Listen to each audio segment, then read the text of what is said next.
I kind of mentally stepped back for a couple moments and I was like, wait a second, Tim Cook's right there on stage. Holy cow.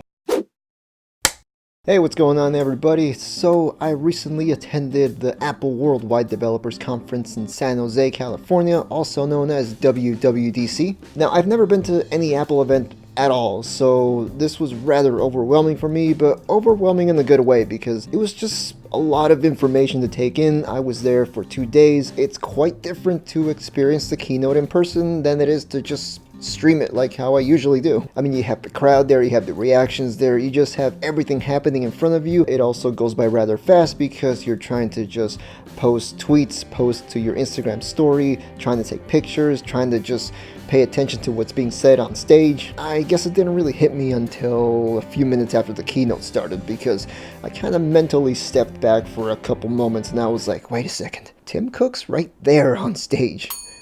Holy cow.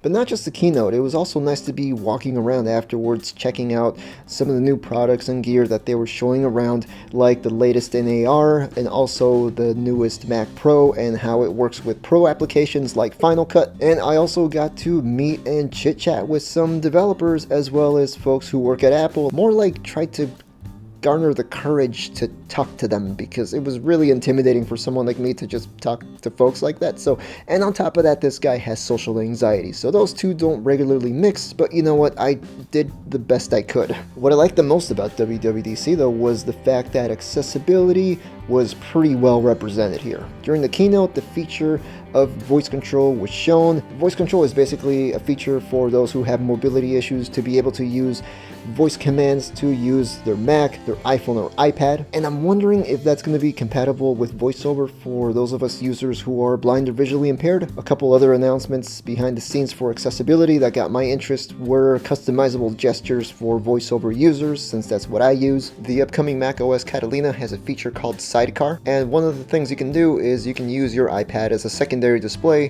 which you can also use to zoom in, and this could come in handy for me when I'm video editing. And hover text, which is basically a kind of a pop-up window that shows up over any text that your cursor is over so it can look bigger and you don't have to zoom in. There were different sessions, presentations, and labs for developers, and there was one specifically that was targeted for developers to try to make their apps more accessible. The app developers who I talked to were working on apps that are accessible as well. I got to meet up with Brad Fokins, who is the CEO and co-founder of the app TapTapSee. If you guys don't know what TapTapSee is, it's an app that helps you identify things like money and just everyday objects with your phone's camera. And if you happen to be blind or visually impaired, I do recommend looking into this app because it's always on the recommended list for top apps for blind and visually impaired folks. What I liked about the version of the app that I was shown is the fact that it was quite faster. The performance was a lot faster, so that is definitely something to look forward to. I talked to Austrian developer Clemens Strasser. My apologies if I pronounced the name wrong. He's the creator of a game called Subwords. It's kind of a word game. You have to match words by syllables. Sometimes you're timed, sometimes you're not. I gave it a little test run and I liked it so much that I ended up getting it for myself.